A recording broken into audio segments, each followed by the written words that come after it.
Yo, what's going on, everybody? Welcome back. It is a brand new episode of Bets and Banter. And this week on the show, we are going to UFC Atlanta. We've got two welterweights going to be facing off in the main event. We got Kamaru, the Nigerian Nightmare Usman, looking to end this losing streak that he's been on. It's been tough sledding for Kamaru Usman recently, trying to get back in the win column. And on the other side, a streaking Joaquin Buckley, a guy who's put together an impressive run in this welterweight division since he dropped down from middleweight, 6 up, 6 down, all in the win column for Buckley. So very exciting main event matchup. And you know that with Bets and Banter, we can't do it alone. None other than Wizz MMA back in the building. My brother from another. How are you? I'm doing well. We're coming off of a fantastic week, up almost 5 units. Let's fucking go. And we're looking to keep these results hot. Studied a lot for this card. I really like this card in general, just as a fan, from a fan perspective. And then from a betting perspective, there are a couple of spots. So really excited to break this card down with you as always. And thanks for having me. Absolutely, brother. It's not just you and me, though. We also have the sharpest chat in the game assembled once again. Daz Files, a regular in the building. K Deep, Ali already making their presence felt. So shout out to everybody rocking live with us. Shout out to my guy Wiz. The streak continues. On my side, guys, 1 up. Oh, and it was a whiff for me. Sean O'Malley looked like a plus 1,000 out there. And what's ironic is I thought he did look better, my man. I actually thought he looked healthier. That was the premise of my bet. I was like, this guy, needed a hip surgery. He's going to come out there. And like Aljo, he came out looking healthier, right? Got a surgery. It made a difference.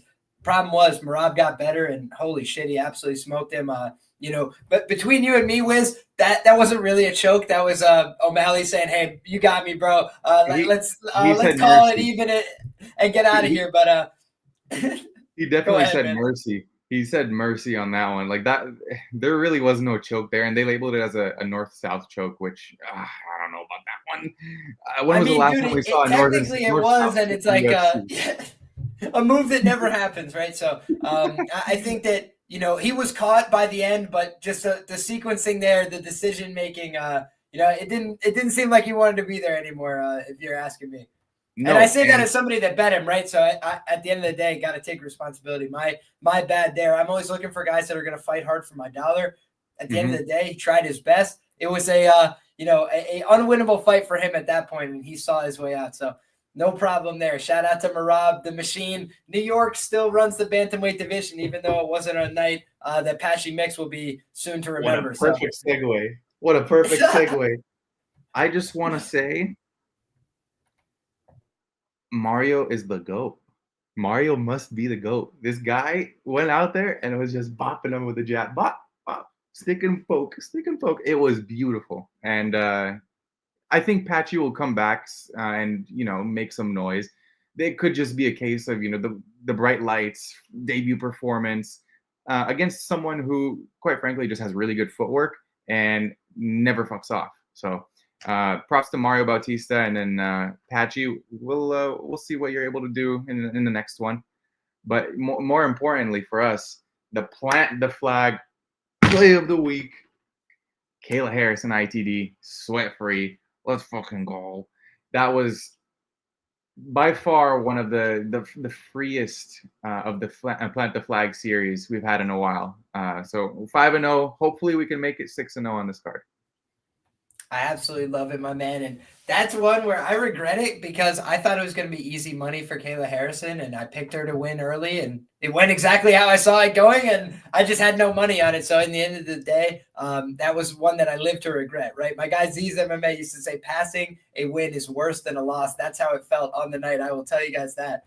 But without further ado, guys, why don't we get into this fight night card in earnest? We got Atlanta coming up, and we got the first fight of the night with Vanessa Demopoulos taking on Jamie Lynn Horth. And there's a lot of times, Wiz, where I like to take a lot of time and really expound on both fighters and really lay out the case. And the truth is, man, if Jamie Lynn Horth loses this fight, she's really got to reconsider what she's doing here, because she's much bigger than Vanessa Demopoulos. Demopoulos, a small strawweight, normally undersized in the strawweight division, moving up to flyweight where she will be massively undersized. She's doing it on short notice. So everything in this fight is working against Vanessa Demopoulos. On top of that, I want to say she's Cleveland tough. Shout out to Vanessa Demopoulos, made a career for herself in the UFC. I said a million times, never fade a stripper in Las Vegas, Nevada. And I hope that people heeded that advice. It's not been plus EV long term. But in her recent fights, she takes on some higher level grapplers that has not gone her way. Jamie Lynn Horth, not quite fitting the same bill there, but big woman that can kick hard, that can hit hard, that can be opportunistic with her finishes. In my opinion, it's been extremely disappointing.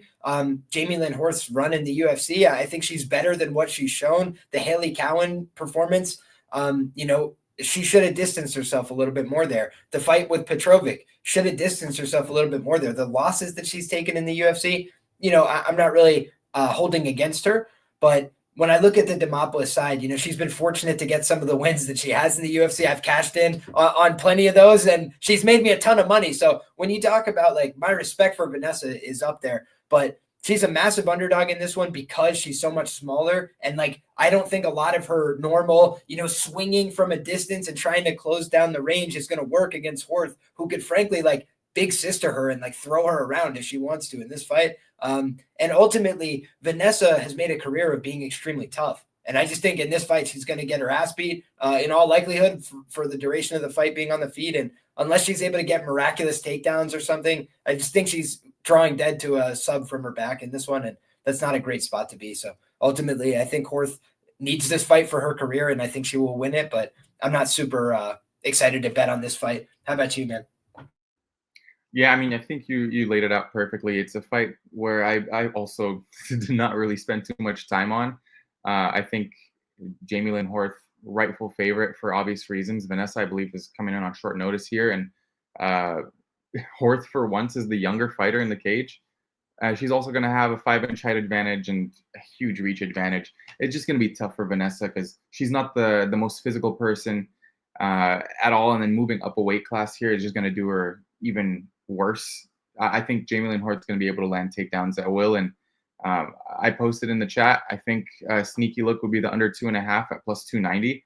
I do see a lot of finishing equity with Jamie Lynn Horth. I believe it's 2 finishes by knockout and 3 by sub. Now, Vanessa has only lost once by inside the distance, and that was Jacqueline Amarim. I believe it was the armbar.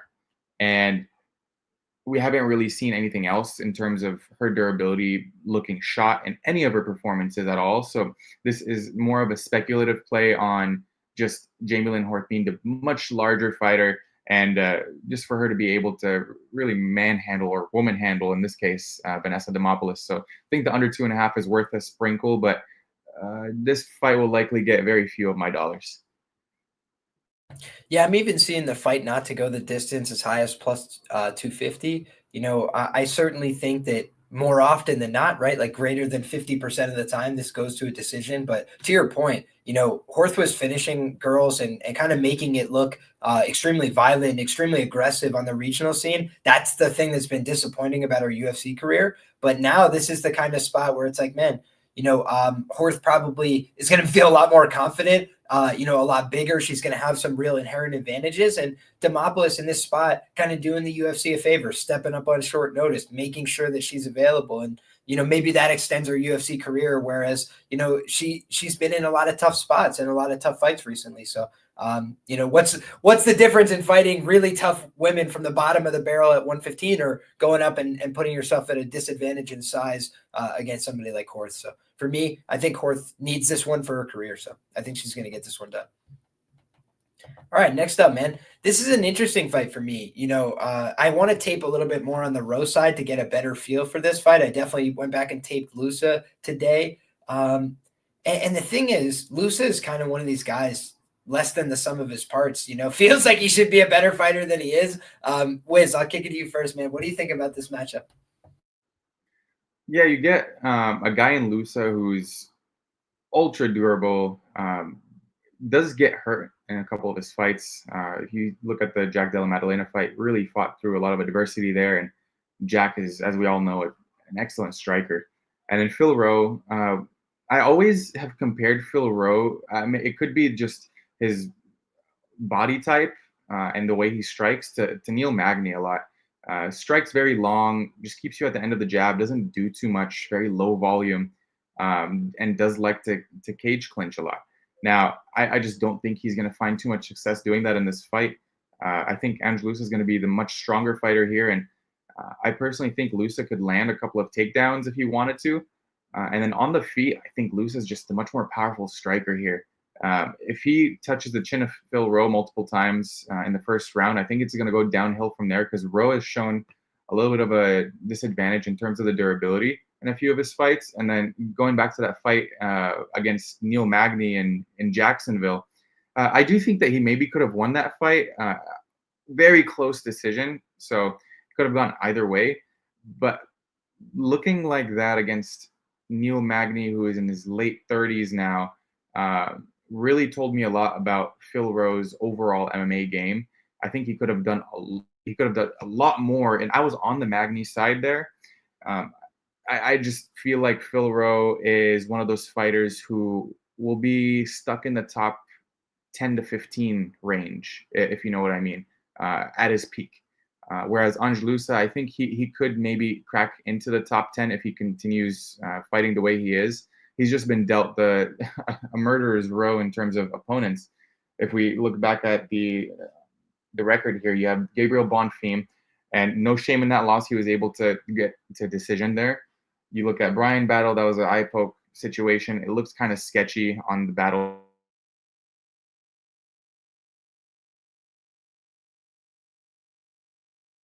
Did we lose Brother Wizz? Is it just me?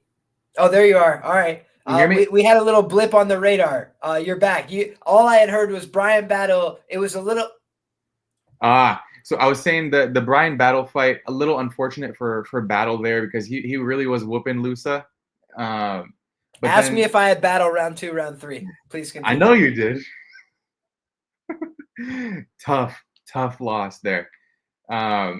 But Reese McKee, decision win. AJ Fletcher, decision win. The guys with these like bigger muscular body types tend to gas out a lot quicker, and he doesn't. He shows really good cardio for his size. So that's what I like about Loosa a lot too. So for me, it's Loosa all the way through. I have not played the money line yet, but I really feel like I'm going to get close to a bet there. There you have it from our guy, Wizz MMA. And I'm also going to pick Loosa here. I'm not doing it with a lot of conviction. You know, I've seen some sharp guys that I respect that like Phil Rowe, but I'll tell you why I like Loosa. You know, first and foremost, let's talk about who Phil Rowe has defeated in the UFC. So if I go ahead and click on Phil Rowe and we bring up his record here, we enlarge it, make it a little bit more clear, and we take off all the rest of this bullshit.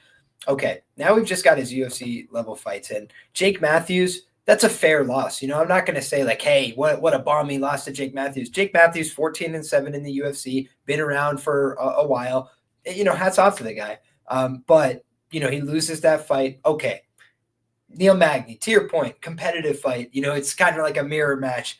The one thing I would say that is a real criticism I would level at Phil Rowe in terms of, you know, looking at his body of work is he often crowds his work. You know, he's a long guy. It looks like he could be working well from the outside, and he just like keeps coming until he's into the clinch. And that's just not really a spot where he's the most physical guy. You know, like you just see a lot of UFC level welterweights are going to be way more physical than him, you know, and that feels like a guy crowding himself, right? Getting too close and then getting into these clinch exchanges when that's not favorable.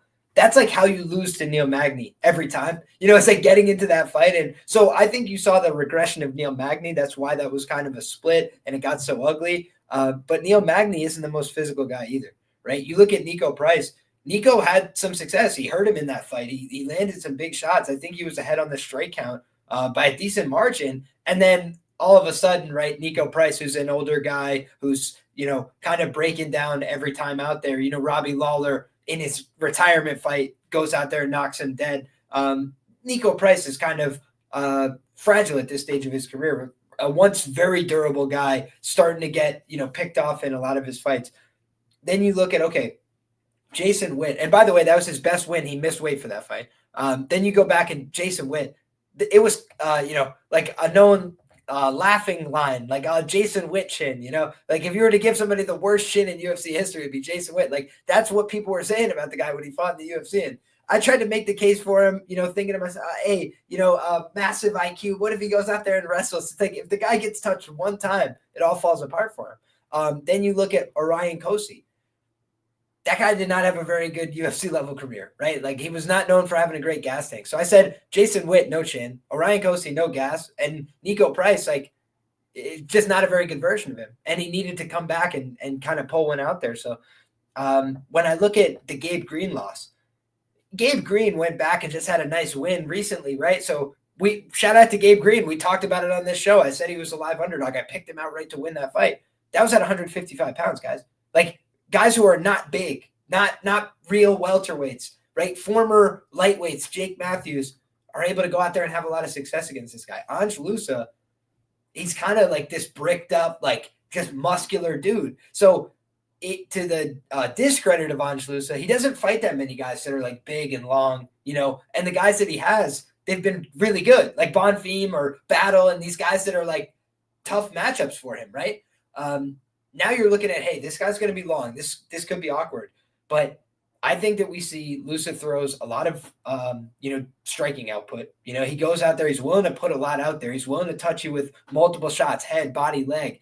And I feel like that could be, a difference maker against Rowe. I think that his wrestling looked borderline sensational against Bonfim. Like there was points in that fight where he was just easily taking him down, ripping him to the ground, popping his head out of guillotines. And I was like, what? Like, because normally you see guys start doing that with Bonfim and then they're in a choke and they're like going to sleep, that's what Bonfim normally does. He put he choked Chaos Williams so bad that people are convinced Chaos Williams got knocked out in that fight. Ask anybody, like without giving them this context, they'll be like, oh yeah, Chaos got knocked out. No, he did not. He got choked so badly. He was doing like the convulsions on the ground. It was insane, right? So you go back and look at this body of work. It's not that great a body of work. Right. And on the other side, Ange Loosa, I'm not saying it's a brilliant body of work, but you just look at what he's done. Fights Gabriel Bonfim, and he lost meaningful moments, positions. He got beat up on the feet a little bit there, but he showed a lot of heart, resolve. Like most guys get finished in that spot. He showed durability, toughness, a willingness to grit it out to the end, goes the full 15 minutes. The Brian Battle fight, between friends, I'm not sure that he wanted to be there anymore. I'll just leave it at that. Then you look at the Reese McGee fight. Reese McGee showed in the Frunza fight, like he can hit hard. He's a dangerous guy. He's willing to go out there and put it on the line. The problem is he's been match made from hell since he got to the UFC. So he's got a 1-4 record in the promotion, but he's not a useless fighter, right? You see him go out there in that fight and Ange Loosa nearly knocked him out. A guy who's very durable. He had him so close to being out several times. And then, he kind of gassed out because he's like, I thought I had him dead. Like I threw everything that I knew at the guy. The guy's still standing here. And Reese McGee in Skeletor mode, in zombie mode, tried to track him down in the third round, had him time traveling a little bit. The guy is just extremely difficult to finish. So he's a hard guy to get out of there, right? We saw Phil Rowe getting knocked down multiple times in the Gabe Green fight. He's getting leg kicked all over the place. There's been times where he's been hurt regionally as well. I think he's been finished via knockout once, if my memory serves. So there's just been a lot of moments of sketch for Phil Rowe. He got hurt by Nico Price as well. It's like the guy can get hurt. He can be in these awkward spots. Same thing with Ange Loosa, but he's been like this guy who finds a way to make it to the finish line each and every time. Win, lose, or indifferent. AJ Fletcher fight, I think he was an underdog coming into that one. He was like plus 170 or something. And AJ Fletcher, yeah, things didn't work out for him. But at the time, people were pretty high up on him. He had a decent grappling pedigree. He was throwing these big haymakers, could knock people out. And Ange Loosa took a couple big shots in that one, stayed composed, found a way to get on top when it mattered. And the thing that I think about here is a lot of those fights, guys, I can't think of like each one individually. A lot of those fights were at elevation. Like 3 of those fights, I think, were at elevation. Like in Utah and all these places, it's like they've had him fighting with this big muscular style, trying to wrestle people at elevation. And now it's in Atlanta, Georgia, where I feel like Ange Loosa is close to home. He's going to be going out, and I mean like close to where he trains at. He's going to be going out there and looking to take this guy down, who's very long and, not very defensively sound with his takedown defense. So I think Phil is going to give up a lot of takedowns here. And unless he's able to continuously get back up to his feet, like just think this is Ange Loosa's like IQ test, whether or not if he can't win this one, like again, pack it in. But you look at the losses that he took. Munir Lazez kind of flamed out in the UFC, but not a bad fighter either. Then you look at Jack Della Maddalena. How's he doing? Right? 8-0 in the UFC, got the damn title wrapped around his waist. So he lost that fight. By the way, had a submission attempt that was pretty solid, right? Jack was able to get out of it. And then you see what happens in that fight. That fight told me, like, yo, this guy Jack Della Maddalena is playing for keeps. And I've never really wanted to fade the guy since then, right? I feel like Loosa went out there and tested him. So he's a decent enough fighter. He's not a world beater. I'm not like necessarily an advocate for chalk here, but if you just say, like, who do you think wins this fight? I'm not picking Phil Rowe to win this fight. All right, next up, we got Ricky Simone taking on Cam Smotherman.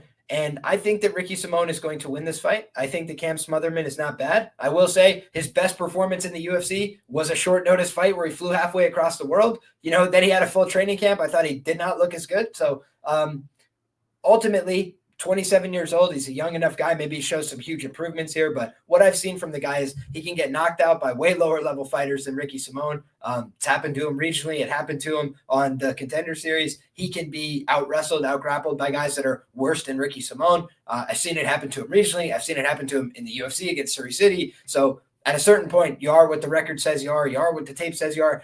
Could he make a big improvement and be a new guy? Sure. But if the same guy that I've seen shows up, I think Ricky is going to absolutely smoke him wherever he wants. Like, pick your method. Like, just feel like Ricky has him kind of covered in this fight, because if they're exchanging and he doesn't like it on the feet, I feel like he could take him down. If they're exchanging on the feet, I feel like Ricky is a little bit more durable. Not saying he's like the most lights out chin you've ever seen. No, like Ricky's been clipped a couple times too, but in more reasonable circumstances. Like, show me a guy who's clipping Ricky that's not in the top 15 or the top 10 in the UFC in the last 8 to 10 years. It's few and far between, right? Ricky is a really, really solid guy.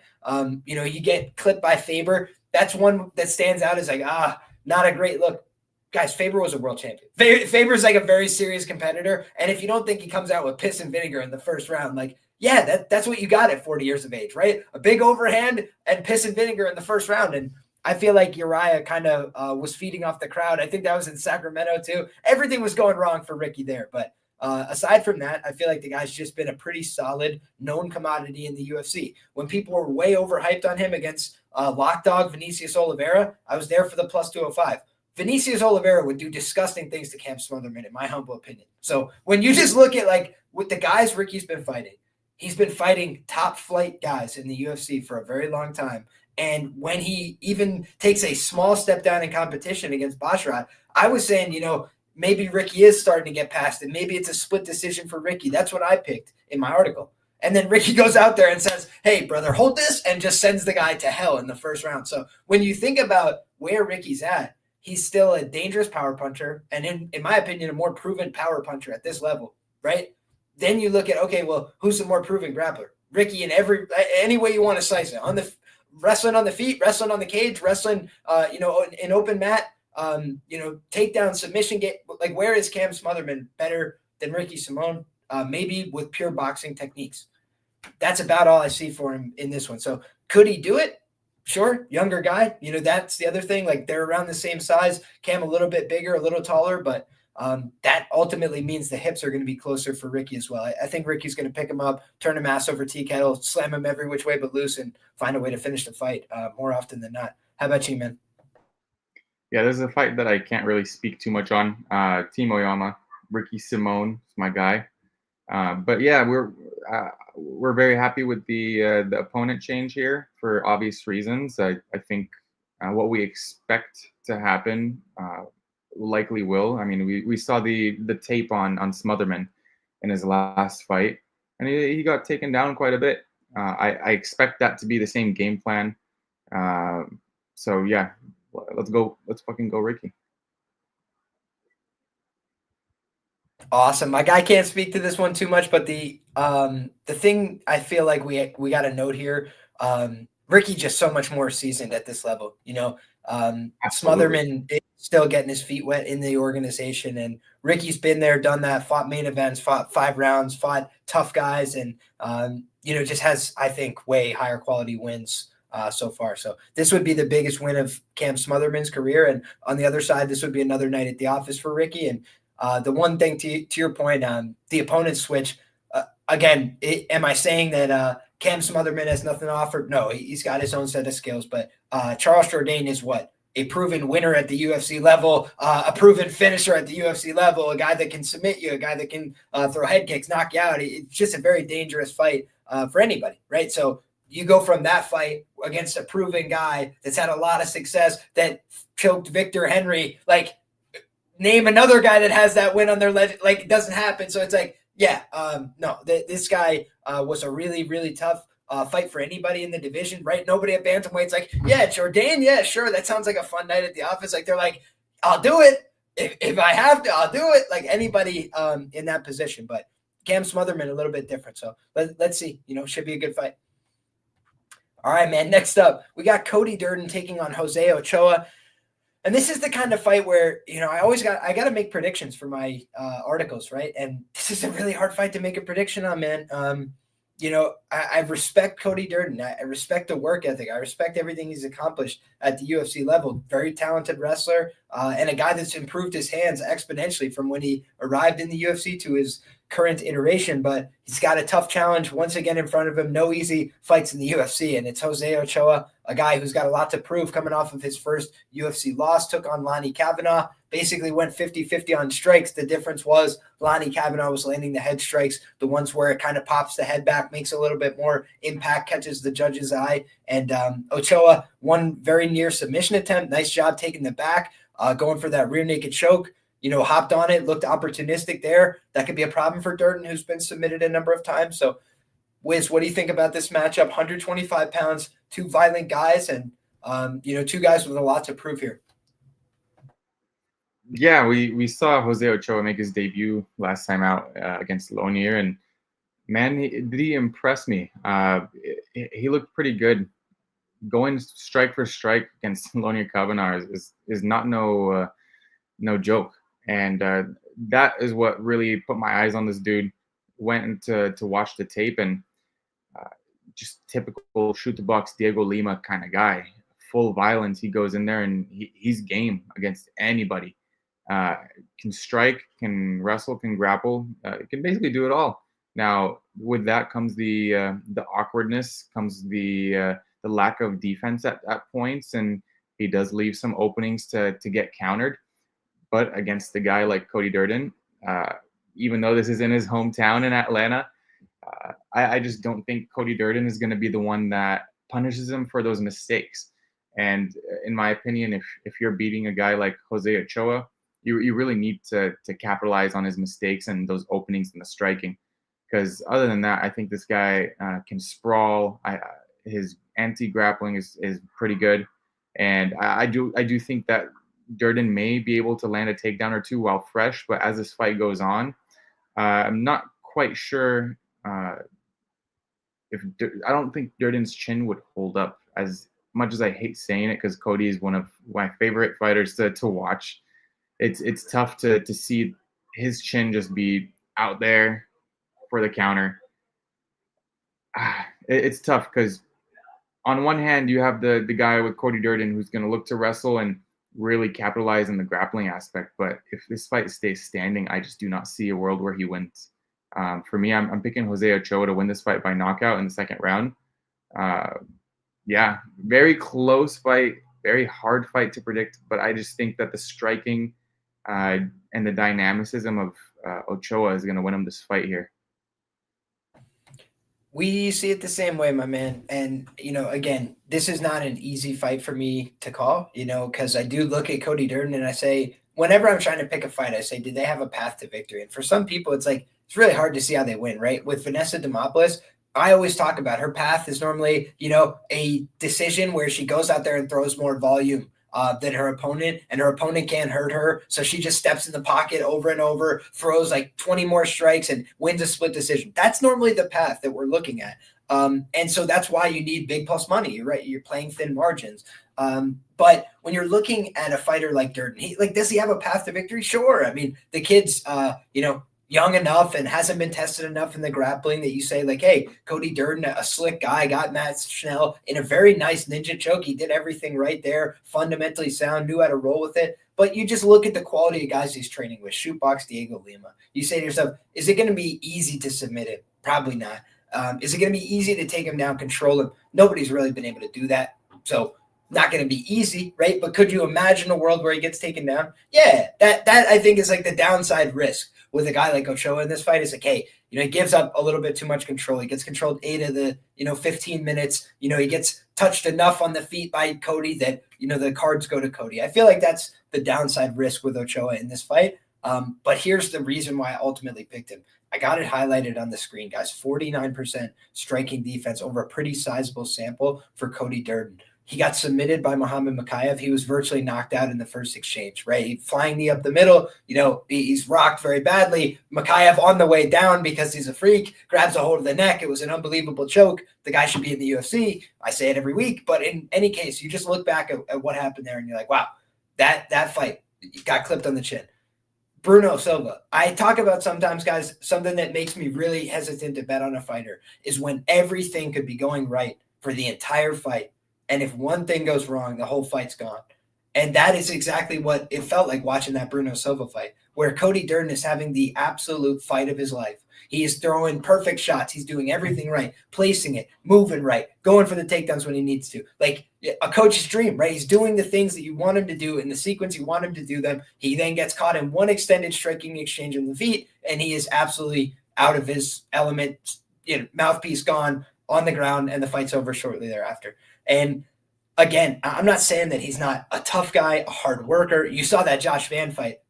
Does the guy want to win? Yeah. Is he willing to give everything trying to? Yes. In the pursuit of victory, Cody Durden will spend himself. When you talk about motivation, I like to fade guys when I don't think they're highly motivated, things like that. That would be a much easier time for me to fade somebody when they're ready to move on in their career, things like this. Like I like Cody Durden. It's like, number one, he's all in on his training. You know that going in. The guy shows up in great shape. You don't simply take that ass whooping from Josh Van unless you are in incredible shape. So the guy's cardio doesn't always look aces, but his preparation is on point. The guy's cardio in terms of what he can do, his VO2 max, he's going to get there in training. He's going to do the things he can to prepare for the fight. But the things that sap your energy bar are taking damage. And the guy takes a lot of damage. He's been hurt many times. He's been hurt pre-UFC. He's been hurt in the UFC many times. He's been finished in the UFC most of his losses. So you start to say, what is the downside risk for Cody in this fight? Number one, I think that he could get hurt on the feet, right? If they exchange on the feet, I think that Ochoa is a dangerous guy. I think Ochoa can hurt most guys. Here's the other thing. You look at Lonnie Kavanaugh, he's a very difficult man to hit. 60% or greater on the defense, right? Over a 3-fight sample. So limited sample, but I think that's going to continue. I don't think it's going to be easy to hit Lonnie Kavanaugh at a certain point in his career, right? He, in my opinion, can get a little bit buzzy when he gets hit. The problem is nobody ever hits him, right? He's just very difficult to get a beat on. He's very difficult to find on the feet. So the difference is Cody's there to be hit. He's a little bit more set on his offense. He believes in his offense, which means he's going to throw hard and sit in the pocket with it. And on the other side, this guy's going to try and be picking him off from further range with long-range tools. He likes to use more kicks. He likes to use more knees. And the thing that I don't like for his style coming into this is sometimes Ochoa gets a little bit too spinny and flowy for me. And against a wrestler, if you're not on point with that shit, they will just be like, oh, you turned around, pick you up, throw you. You know what I mean? But I just feel like the athleticism, he's going to be able to get that balance back based on what I've seen, where I've seen him kind of turn away and then just get back to a good hip position and not get thrown around. So I think Ochoa has good grappling instincts. It's going to be tested more here than in other fights. The other thing I'll note is you talked about the round 2 KO. I said from Jump Street here, I talked to one of my other sharp guys and he felt the same way. I think round 2 and round 3 are the hot rounds for Ochoa here just in general. Because we've kind of seen like that Van fight, it's a minor miracle that Cody didn't get finished there. And I think Van was looking for the knockout. He was looking to put him down with the strikes. And I think that, if Cody's taking these real long distance shots, like Van was starting to just separate, turn away, kick away the single leg.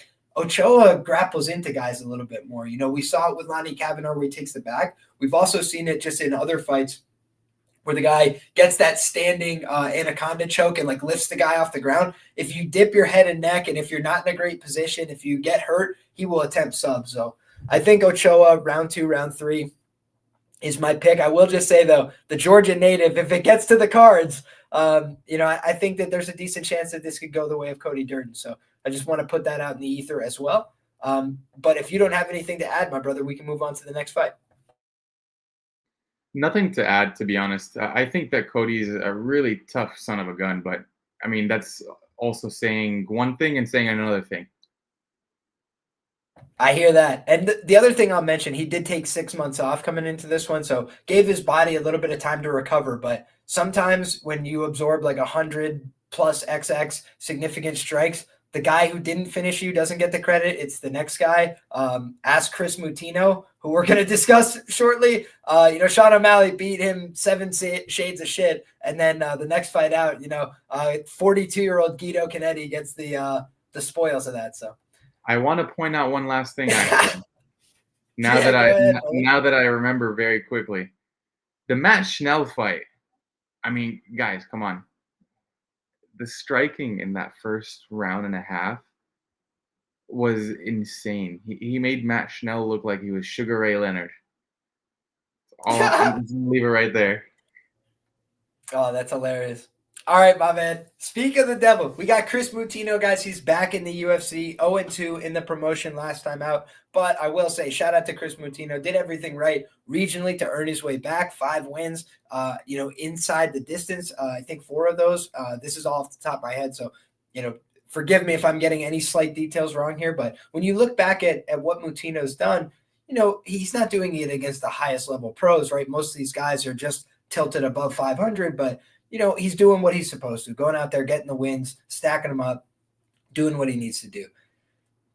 The bottom line is not a very athletic guy. A guy who's made the most of his athletic gifts. He's fought in the UFC 2 times. I haven't, right? So hats off to him, right? He's a accomplished athlete. But when you just break it down, the athleticism gap here is why Malcolm Wellmaker is the biggest favorite on the card, right? Like, these guys don't look like the same kind of athlete at all. What you would need Chris Moutinho to rely on here is his toughness, his durability, potentially his ability to grapple, right? I think that these are the only positive test cases I can draw up for him, because when you look at the way that these two guys would strike on the feet, Moutinho does a lot of eating punches with his face, and Malcolm Wellmaker does a lot of hurting people badly with strikes. So you don't want to be receiving a lot of strikes from Malcolm Wellmaker. It will not turn out well for you. So when I just look at where this fight ends up, a lot of the time it's Chris Moutinho getting stopped in the first round or 2 with strikes. It will likely be a mercy stoppage, but he might just go face plant, like our guy Jekka Seregi. Shout out to him. Wish him nothing but the best in health and everything else. But oh my goodness, he got absolutely sent. And I just have a feeling that that's what's going to happen to Moutinho here. When you guys look back at that Cameron Simon knockout, tell me that Cameron Simon didn't get airtime. Guys, he hit him so hard, the guy flew sideways. Like, it's just, for me, that's not the kind of guy you want to go, I'm going to go tank damage until he gets tired. It's like, yeah, probably not a good idea. So if I'm in Moutinho's corner, I'm like, hey, listen, buddy, your life depends on you getting head, right? Forehead into the center of his chest and running him straight back into the octagon from the second the fight starts until the bitter end, right? Grab single legs, try and pull him to the ground. If you can get on his back, if you can take him down, do that. If not, just hold him against the fence. Make sure nothing happens, because otherwise I don't see this fight ending well for him. And when I look at Malcolm, I don't think Malcolm is like a guy that wants to go grapple every day. I don't think he's necessarily Johnny Jiu-Jitsu, but I think he's got enough grappling core competencies that he's not going to get submitted by Moutinho here unless he completely death gasses. So for me, Wellmaker is going to knock him out in the first round. What do you think? Yeah, the UFC is doing Chris Moutinho dirty. I mean, first it's, hey, we have this guy for you. He's just a striker, tall guy. You might be able to take him down. His name is Sean O'Malley. Here you go. Sign the papers. And now it's like, hey, we have this guy who used to be a welder in Atlanta. His name is Malcolm Wellmaker. He's a good striker, but you might be able to take him down. No, I'm sorry. It's just, At least he survived the 3 rounds against O'Malley. Like, props to him. Dude had insane durability, and who knows, could still have it. Probably one of the most legendary durability performances in UFC history, if you were to ask me. Dude was getting his head bopped around for 3 rounds continuously, and he still came out in the 3rd round and put it on O'Malley a little bit in the beginning of that round. But yeah, I just, I don't see this going any way but a Wellmaker KO early. The dude is just such a clean striker, and my guy Dan, half the battle, he's the one that put me on Malcolm Wellmaker. Shout out to him. Early on, before even the Contender Series fight, and I interviewed Malcolm before he went on the Contender Series. Super humble dude, really nice, easygoing, and I think he has a future in the UFC for sure. And I think he can go far. You take a look at some of his regional scene tape, you will see that there is some semblance of a grappling game too. So that's being worked on. I just think that this fight just goes one way, and it's the Wellmaker KO. It's hard to see otherwise. Yep, we see this one the same way, and it's rare to see somebody whose average market price in the UFC is minus 1847. We're seeing a minus 1262 best available price on Malcolm Wellmaker. So this is a very big price, and I'm not in love with laying big favorites or anything like that. But for me, it's a prop market fight or a money line underdog shot. And for me, I just don't think Chris is going to win this fight. So I will be looking at the prop side on Malcolm Wellmaker instead. On to the next one, my man. We got Michael Chiesa taking on Court McGee, and let's bring up the Tapology here. Shout out to the chat. We got some OGs in here. Kyle Rooney says, Liam, you sir are the GOAT. I got a lot of motive, my brother. I appreciate you being here. Shout out to everybody who's rocking with us in the chat. And Chiesa versus McGee, it's a battle of 2 old guys, my man. 37 against 40. Michael Chiesa certainly at his peak a better fighter than Court McGee, but both these guys won the Ultimate Fighter, and it's an interesting style clash because Court McGee has never been submitted. He's had more than 30 professional mixed martial arts contests. The guy has had, a very lengthy UFC career. The guy submitted his last opponent prior to Tim Means back in 2010. So essentially, we've seen an insanely long UFC run from McGee. His longevity is something to marvel at, but it's going to be tested in this one because, a lot of these guys he's fought haven't tried to submit him, right? But the guys that have failed, and they've mostly not even come close. So can Chiesa be the first one to break through and make that happen? Wiz, what do you think, man?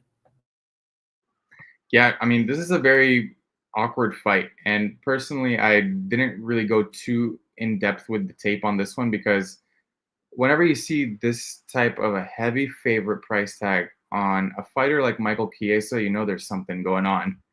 Court McGee, 40 years old now. Has not looked the same. Sure, he beat Tim Means last time out. But before then, you look at the losses. Alex Morono, Matt Brown, no shame there. Jeremiah Wells didn't really pan out to be the fighter we expected him to be. And Court McGee just you went from being one of the most durable fighters in the UFC to someone who just gets dropped and hurt constantly and doesn't really throw too much volume, looked like a shell of himself almost. And then on the other hand, Michael Chiesa, we know what he has to offer. If he's able to get his wrestling and grappling game going, then he looks like an ace. But if it stays upright in the striking, it's just a very tough sight to see, especially if you're backing him at a minus 3xx to 4xx price tag. Very, very, very tough. I'm staying as far away from this one as I can be. Now, Michael Chiesa, as I mentioned, his game is going to be the wrestling and the takedowns along with the jiu-jitsu game. But Court McGee is a good grappler himself, so I don't know how much success Michael Chiesa will have in that department. And in the striking, I kind of do favor Court McGee, but what version of Court McGee are we going to get is the real question. So for me, it's dog or pass, and I'm very much leaning on the pass side. No interest at all, but I wish Court McGee the best of luck. I think he can get it done here.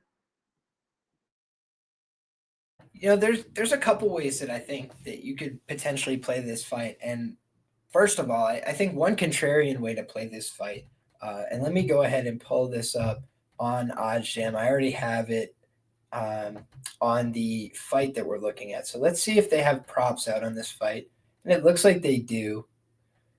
Yeah, so right away, I'm seeing Michael Chiesa by knockout, and I'll share this on the screen for you guys to see. Michael Chiesa by knockout is plus 1,600.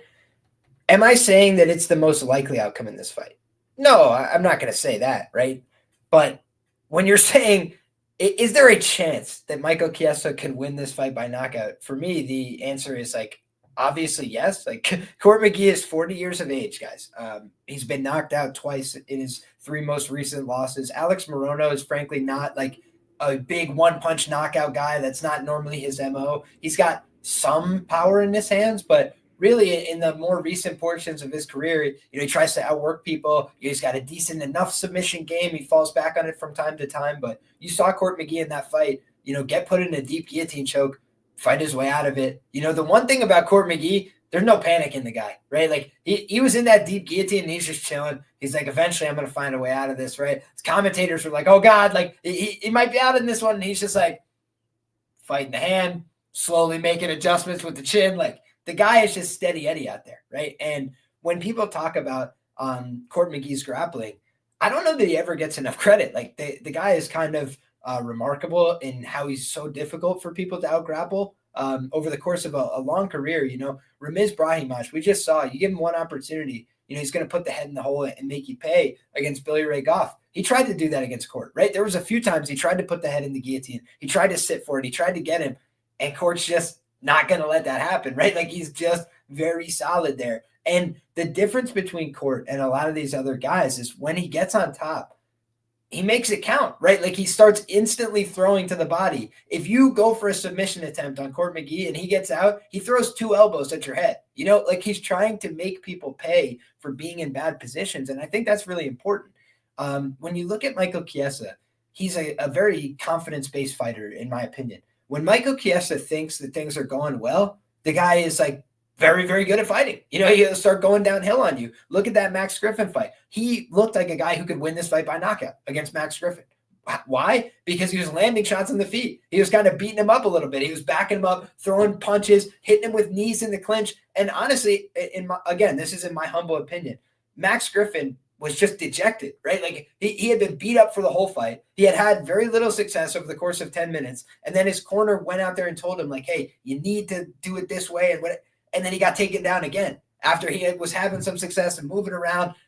I think that you just saw a guy kind of wilt and give up. I don't know that Michael Chiesa was like 10 levels above him in the grappling or something. No, he just beat him up, right? He kind of just put a pace on him over the course of those 15 minutes. And when you look at Court McGee, his cardio is like his selling point. I know that he's 40. So do I know for sure that his cardio is still going to be there? No, that for me is an open question. And also part of why he's such a big underdog in this spot is like at 40, what are the things that could go wrong? Your chin could start giving out on you, which it has in the case of Court McGee. Your cardio, which could have been legendary, can start to slow down a little bit. That's very fair. But if those things don't happen, right? Like if Court does not just suddenly regress to not knowing how to defend submissions, right? Like I think his submission defense is on point. I think his grappling is on point. I think his wrestling is on point. So then my question is like, does Court McGee, just get outstruck in this fight? Does he give up a decision here? Or does he get clipped on the chin and knocked out? And Chiesa has no knockouts in the UFC, but he has a few TKOs on The Ultimate Fighter. It's not like he's never stopped somebody with strikes before, right? The guy can stop a fight with strikes. And again, that last fight with Max Griffin, if he didn't want the submission there, like I think he could have easily TKO'd him personally. Like if he just rolled the wrist under and just started elbowing him, I think that fight's over. On the feet, he had him kind of curling up in a couple of spots where he's just landing unobstructed knees, and I feel like with Court McGee, when you're 40 years of age, you take one unobstructed knee to the chin, you might go down like you did against Jeremiah Wells. And in that fight, I was so sure that Jeremiah Wells was going to knock him out in the first round. I was like, guys, the athletic difference between these two men is exponential, like not close.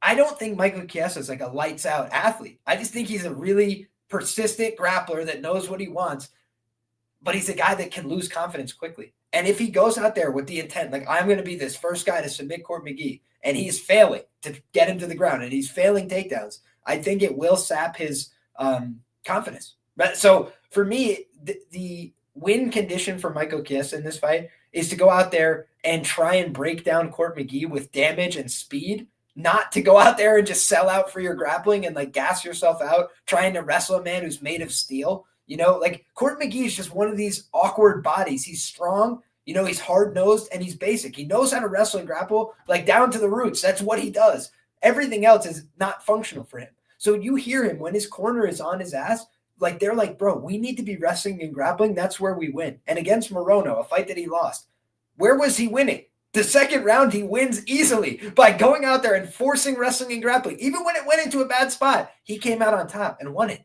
And they knew he would. And Morono's a black belt. Morono's a guy that's a solid enough 170 guy, been around for a while. So that just feels to me like a test case for how McGee wins this fight. You know, go out there and take this guy down. So I don't think that they're necessarily going to cut this the loser of this fight either, like Tron says in the chat. And the reason I say that is because Chiesa's on a 2-fight streak. Right, he's won 2 in a row. Court McGee just got the first finish of his career since 2010. You know, like both these guys are kind of coming into this fight on a high. And again, I just don't think that Chiesa is like head and shoulders above anybody, really. Like, bro, I was making the case for Tony Ferguson against this guy because I was like, I used to cap Chiesa fights with, does he know the Darce? Does he not know the Darce? Kevin Holland knows the Darce, it's over. Jorge Masvidal knows the Darce, it's over. It's like, you just look at the guy's career, it's kind of been remarkable. Vicente Luque knew the Darce, it was over. So I just, I have not always trusted Michael Chiesa. Like a lot of people are like rah behind. I'm just not a Chiesa guy like that. So for me, I have more skepticism and I'm kind of with you. It's a dog or pass situation. I haven't decided if I'll pass yet. I've been looking at Court McGee at like the plus 300 range. That and Chiesa by KO feel to me like way overpriced numbers, you know? So 2 ways to potentially get it. You like the Chiesa side, I still got something for you. You know, I'm not tuning you guys out. I think there's a chance that he wins and looks value. But for me, it's like, again, 16-1 on a welterweight man to win a fight by knockout against a 40-year-old. It's like, are you sure about that? It's a, if we get the Court McGee in the topology photo with no mustache, oh, it's over. We win. Dude, I'm telling you, that guy had Utah power last time out. I don't know that he'll have that in Atlanta, but Court McGee still got a little something at 40, so let's find out. All right, man. Next up, a fight that we've talked about before. Let's see if they make it to the finish line this time. Bellato and Craig. I think it's Bellato by knockout or Paul Craig inside the distance. You know, and I think more often than not, it's Bellato by knockout. Just the more durable guy. You know, younger, a little bit more powerful, more muscular, more physical. Can't trust Paul Craig at this point, but it's an 18-fight UFC veteran against a guy who's hardly won his 2 UFC fights. A draw against Jim Crute that he needed to rally back from adversity, and a win in the second round against Ihor Potieria where he got his ass whooped in the first round. So for me, I'm not super bullish on Bellato long term. I think he's going to get found out very soon in the UFC, but I don't think Paul Craig is the same guy anymore at 37. So what do you think about this one, Wiz? Yeah, for those who watched the initial episode when this fight was supposed to happen, I did predict a Paul Craig submission. Now, after retaping slightly, I know I put myself through that torture again. Just kidding. A lot of fun. I just, you know, don't see a world where Bellato doesn't pressure Paul Craig against the cage and just find a knockout. Now, if in doing that, Bellato gets too close, I think Paul Craig is going to pull guard and he may find success. Because if you remember in the Potieria fight, I believe it was in round 2, Potieria had a really close submission attempt on Bellato. He went for a front headlock, like basically like a ninja choke that made Bellato go flat back and like roll to his back. Yep. And if Potieria is doing that to you, I'm sure Paul Craig can do worse. It really hurt Bellato there because he sprawled down and basically gave Potieria the ability of mounting him. And that's where he was about to get finished with the ground and pound, and somehow he miraculously survived. But if Paul Craig doesn't find success pulling guard, I don't think he wins this fight. So yeah, it's Bellato and Bellato by KO. There you have it. I agree with you. You know, I do think that it's possible that Paul Craig gets the sub or the, you know, even just the finish in general. Because the thing that I will note is, to your point, the thing that looked like a finish for Potieria was the ground and pound. Like Bellato was like laying on his back, like just trying to grab wrists as he's like on top, just swinging, you know, hammer fist down. And then Poteria instantly gassed himself out, as he's one to do. The thing about Paul Craig is you look back at like the Shogun fight, like he got on top and just stretched him out and beat him up from top position until the fight was called off. And it's like, that's the kind of thing where Paul Craig has done that to several guys now, like ground and pounded them to a finish. I think he did that to Muniz as well. So Paul Craig does not discriminate, right? If he can get on top of Bellato, I think he can have success. I just don't think he's going to get on top of Bellato very frequently unless Bellato makes huge mistakes. For me, this is like a IQ test for Bellato, and I would never lay minus 350 on Bellato against almost anybody. Like, I think he deserves to be a favorite in this fight. But again, it's like the guy to me is a bonehead in his decision-making. He's not extremely durable. Those aren't great recipes at minus 350. But on the other side, it's like, it's Paul Craig. How has he ever won a fight that looked at like plus EV? It's like when he's on his back getting half knocked out, he throws up a triangle and gets somebody. It's like he's done it his whole career. So you know he's dangerous. He's proven. But at 37 against a big kid, just seems like a tough out. Speaking of tough outs, another 37-year-old in the light heavyweight division. This one's Alonzo Menifield taking on Umar Sy. And, man, some of the same dynamics, except the price is even bigger in this one. Alonzo Menifield is like a ranked guy, and the difference between him and Paul Craig is like he has the strength and physicality of a light heavyweight. Like Paul Craig kind of gets thrown around by most light heavyweights. He's lost to guys in meme-like fashion like Johnny Walker, but then you look at Alonzo Menifield, he's a big dude, strong dude, hits hard. The Dustin Jacoby fight comes to mind. Umar Sy made a good impression in his first UFC fight, just destroyed Tukos, like not a very competitive fight. Made the right adjustments when he started to fall off top position in the grappling, which I did think was important. But then you see that more recent fight with Dawoon Jung, and it was a more competitive fight. And, I kind of expected him to run through Dawoon Jung. So that was a little bit eye-opening to me. I think Sy should have the better process to win this fight. Like, I just think he should have more ability to win minutes, more ability to take over as the fight goes along. Alonzo Menifield has some truly shocking, ghastly losses on his record, like to William Knight, where nothing happened for 15 minutes and he just let that fight slip through his fingers. But we've also seen that Alonzo Menifield is like willing to walk through the fire to try and win fights in the UFC, like get his face like smashed in and keep going. And he's also got a half decent submission game. So it's not like he's just easy to out wrestle and out grapple traditionally, So for me, this is not the easiest matchmaking that Sy could have gotten. And honestly, I was like kind of bullish on him coming into his UFC career. I still am, like long-term, but 29 is like young in the light heavyweight side of the game. And when you just look at like how he matches up skill for skill, like if you just said this is a 15-minute fight on the feet, is plus 500 going to look accurate at all? Like, I don't think so. Because if Alonzo lands one, it could just have him doing the salsa. So, that for me makes it so it's a dog or pass situation at the number. I don't like the props even on the size side of things. So if you like Umar, which I do long-term, I had even said like dark horses in the light heavyweight division, guys to keep your eye on, Ming Yang Zhang, Umar Sy, those are two of the guys I had my eye on because they're international. They, have finishing upside. They go out there and they look the part, right? But at the end of the day, you got to prove it. And these are the spots where you go prove it. And it's not like we're getting a great price. Like, hey, it's plus 110. Waldo Cortez Acosta was in a prove it spot last week, right? Whether you think he proved anything against Spivak or not, that's up to your interpretation. But, it was at least you say, hey, it's plus 115. I'll take him in a prove it spot at plus 115. This is a prove it spot at minus 500, minus 700. And for me, I'm never interested in that kind of thing. What do you think about this one, Wiz? Alonzo Menifield seeing any of your dollars this week, or is Umar Sy going to take him, to deep waters and find the finish?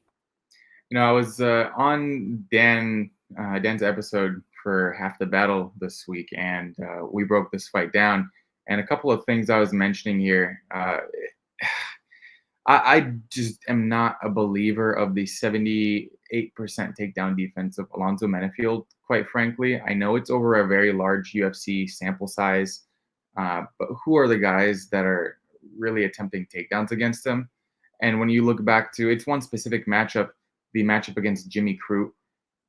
This is like Jimmy Crute of the past. This is before he learned a lick of wrestling. He took him down 6 times, and that was just a big red flag for me. Now, Alonso's cardio has come a long way. He used to really just be a one-round fighter, and now we've seen him take it into the third round. And sure, he's huffing and puffing, but he pushes through it pretty well. So props to him on improving his cardio there. And we all know Alonso can shut anyone's lights out with one punch. Now, size advantage is real here, 4 inches of height, and then that's 7 inches of reach. So I think Umar can keep him at bay, and his striking did look much improved last time out against Dawoon Jug. I will give him that compared to in previous fights. But he definitely does not want anything to do with the striking here against Alonso.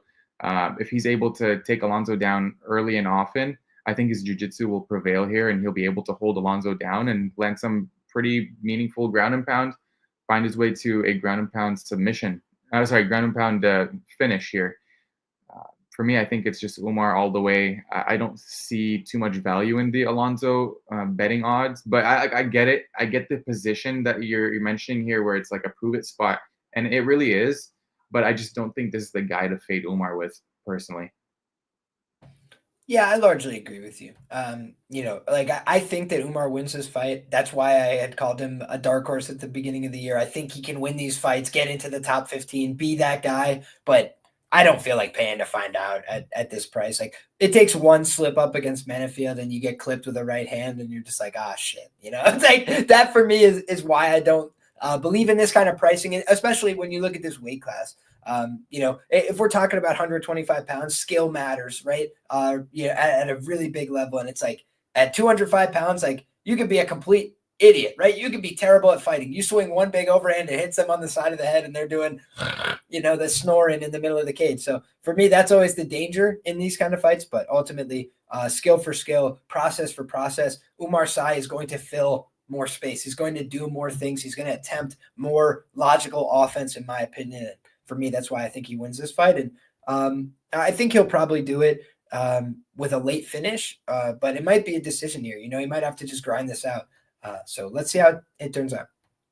Next up, man, we got Mansa Abdul Malik and Cody Brundage. If you're looking for late finishes, I don't think this is the one. I think that this will probably be finishing early, no matter who you think gets the job done here. Wiz, how do you feel about this matchup at 185 pounds? Another big favorite in Mansa Abdul Malik, and Cody Brundage used to this role as the underdog. What do you think here?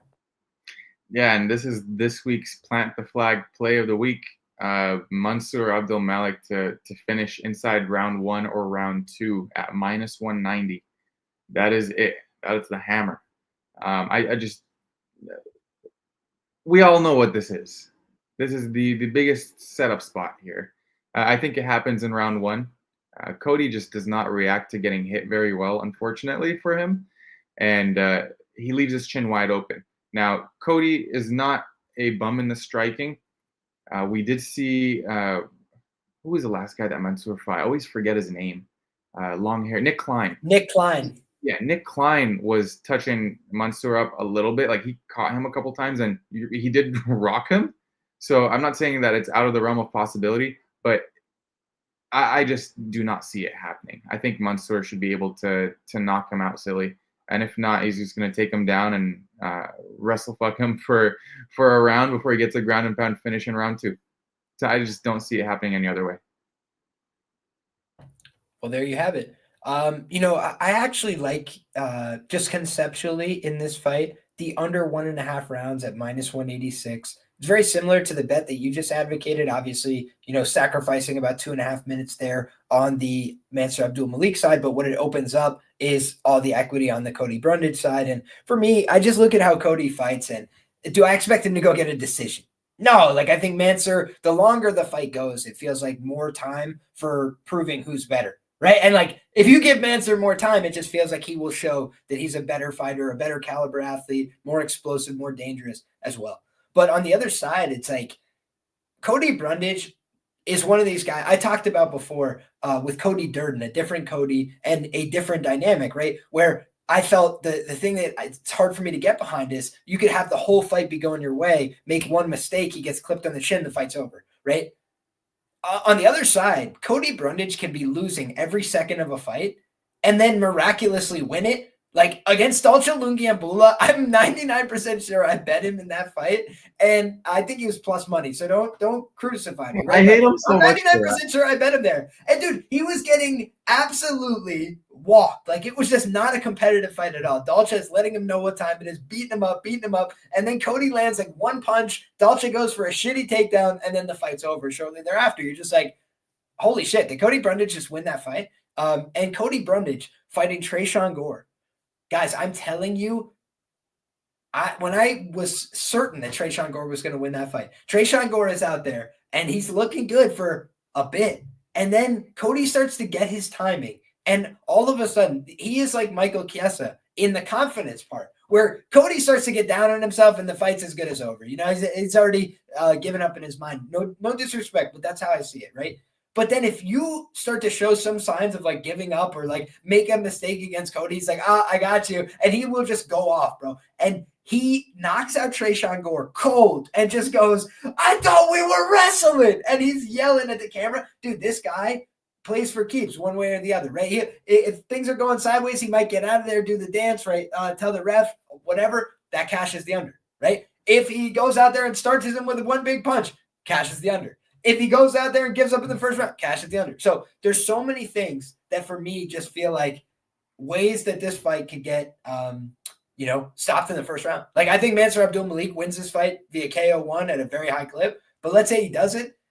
How does he lose it? I feel like he slips on a banana peel in the first round more often than not. So I think that the under is a way I've looked at Brundage fights historically, right? Against Zach Reese, I remember people were laying it with Zach Reese. They're like, bro, it's Brundage. He sucks. I was like, wouldn't you rather take the under just in case? Like and that was my whole premise for that same, position, right? I was like, what if they just slams him or something, like something stupid goes out there, bam. So for me, Cody Brundage is an under-correlated fighter. My man's not there for 15 minutes of work. He's there to go out there and scrap and find out, and that's it. So for me, I'd rather pivot to the under here, and if I was to say, which side I like Mansa, right? I think he wins the fight. But just from a numbers game, like Cody Brundage for me is an under-correlated fighter. Mansa Abdul Malik, in my opinion, under-correlated fighter. He's going out there looking to violently execute somebody in the first round. So if that's the case, if those are the two guys fighting,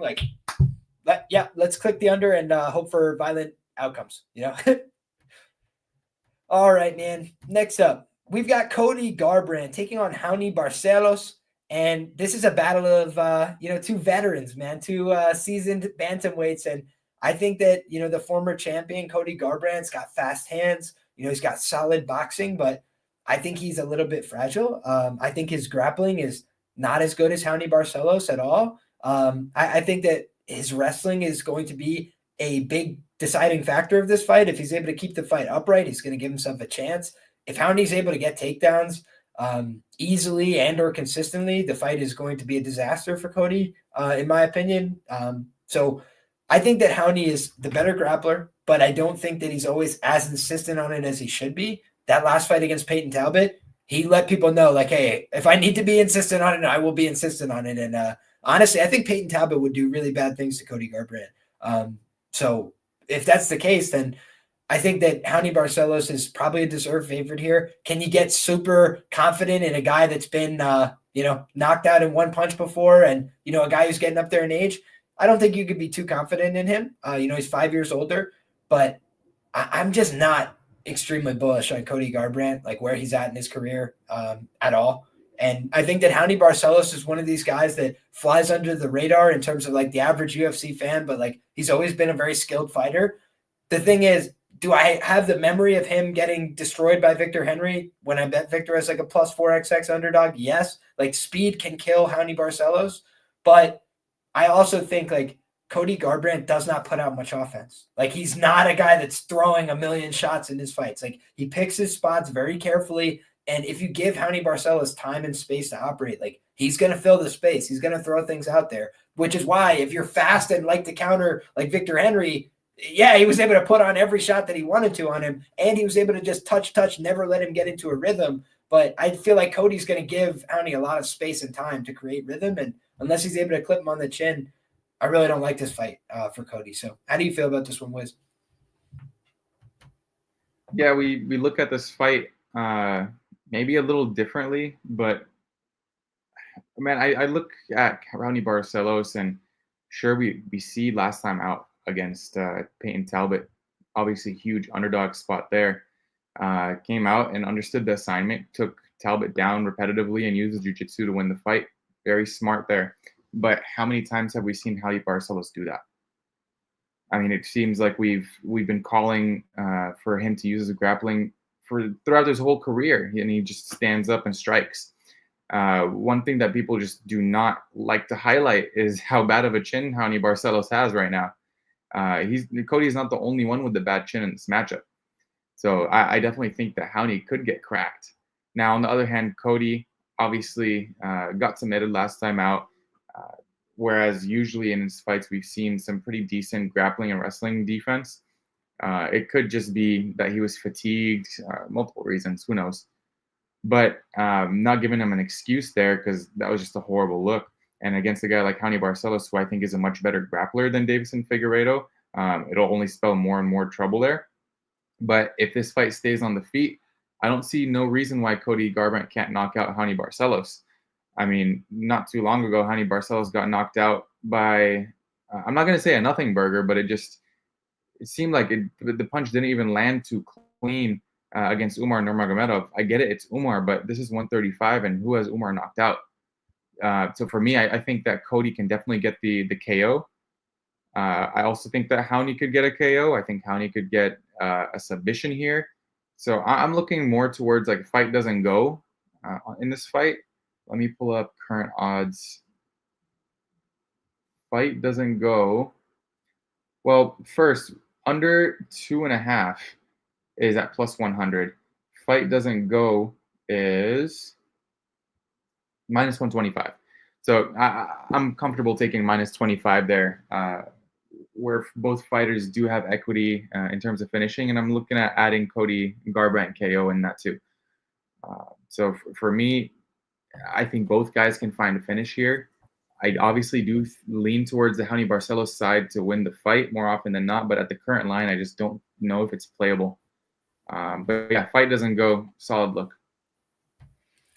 You know, it's interesting to me, man, because I just did a quick scroll back, and Raoni Barcelos has given up, I think, 2 UFC level knockdowns, one against Kyler Phillips, one against Umar Nurmagomedov. So both of those were 2023 or more recent. But prior to that, he had 1 knockdown against Kurt Hollabaugh, 1 knockdown against Carlos Haushin, and 2 knockdowns against Timur Valiev, 1 knockdown against Trevin Jones. So Raoni Barcelos, to your point, has some power. Cody Garbrandt obviously has a ton of UFC knockdowns. The problem is, in his more recent UFC run, started giving up a lot more knockdowns as well, starting with the title fights, multiple knockdowns conceded, I think twice against TJ Dillashaw. And then he's also given up knockdowns more recently against Kai Kara France. He basically got battered all over the octagon there. So I think that when you look, like, both these guys have knockdown power, and then to your point as well, the submissions of Raoni Barcelos could contribute to an under.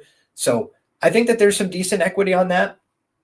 Honestly, I think if it goes to decision, that's pretty correlated with the Barcelos victory as well. Like, I think that would mean he probably got some takedowns off. He probably landed, similar and or more volume over the course of 15 minutes. I think Cody, in order to win a decision here, would need to either D-up takedowns the whole 15 minutes and or land like 2 big punches that kind of swing the fight in his direction. So ultimately, yeah, I think that this fight is more likely to end inside the distance than not. And at 38 years of age, we talk about it all the time on this show. I'll be super brief, but the knockout rate just starts to go up, right? So I talked about it with Court McGee. We'll talk about it with Raoni Barcelos, right? 38 years of age. And the difference there as well is these guys are cutting a lot of weight at 135 pounds. Normally age catches up with people quicker in the lighter weight classes. So it's just something to keep in the back of our mind. Speed kills, and Cody does have fast hands. So interesting spot. All right, man. Next up, we got Edmund Shabazian taking on Andre Petroski. And if I'm not mistaken, Edmund is a California guy, not unlike yourself, but he's also had some time in Arizona. He's had some time in Vegas. The guy's kind of bounced around, Glendale Fight Club guy. So interesting spot against Andre Petroski, who's up there, 34 years of age, kind of sneaky old, but a guy who's looking to break through and kind of get the biggest, most important win of his career at this point, where he proves, hey, I can beat these strikers. I can beat these guys who are young and on their way up still.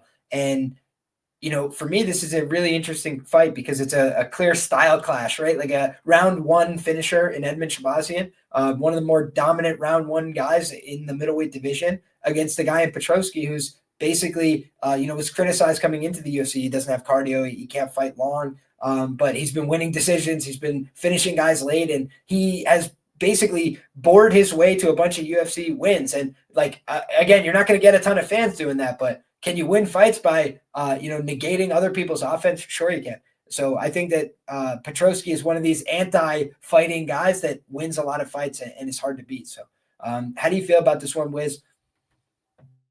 Yeah, Edmen is a really nice dude. I trained with him twice before. Super solid guy all around, inside the sport, outside of the sport. So shout out to him. Now, when it comes to this fight, bias aside, man, you look at a guy like Petroski, we all know what he's going to go in there and try to do. He's going to try and take you down repetitively and on the feet. His striking is more, I'd say, meat and potatoes, and he leaves a lot to be desired. And he leaves his hands down after he exits combos, which against a really dynamic striker like Edmen is going to be a problem.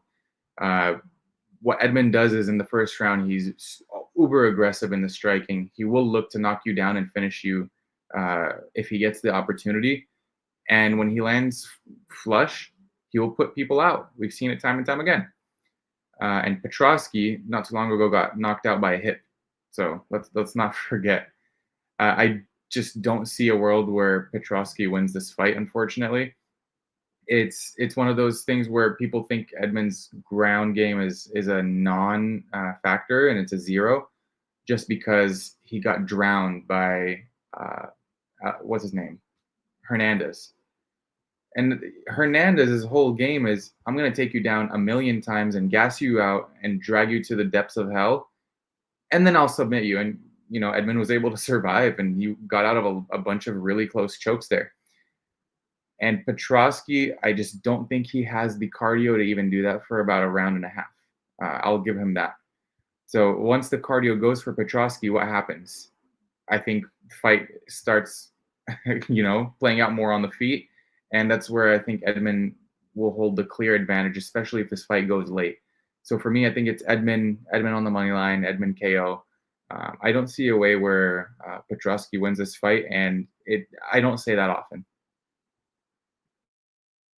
Yeah, we definitely see this one a little bit different, my man. And what I will say is, again, if this fight ends in the first round, I will not be surprised. I did take Petroski decision only in this fight at -132.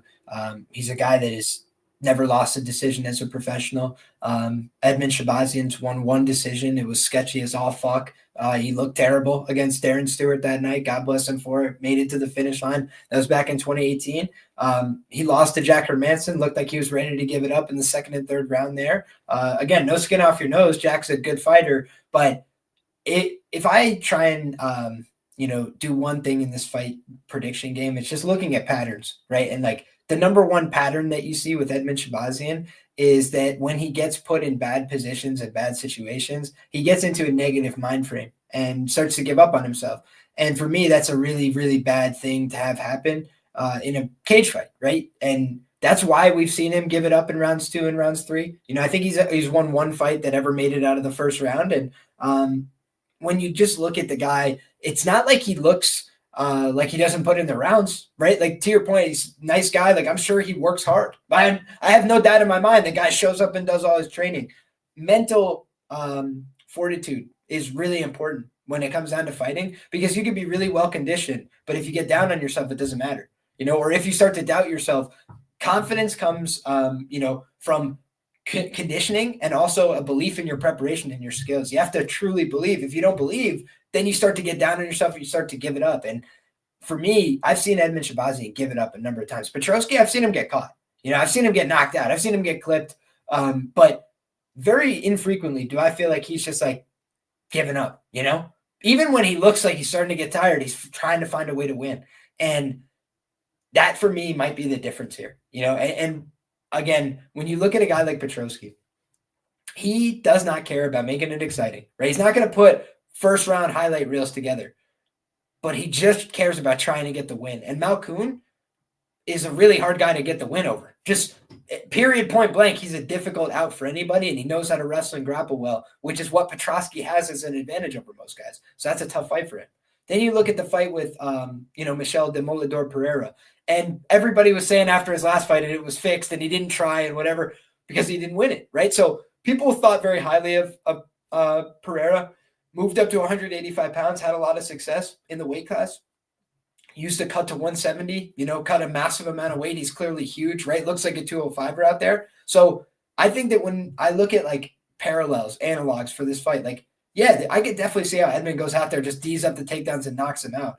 But that's why I went with the decision-only market. Like, do I think that this cashes a huge percentage of the time? No. But I think that this pushes or cashes greater than the percentage I'm getting on the odds, right? And when I'm looking at a guy like Petroski, he's very proven in decisions. He's very proven in fights that end up going long.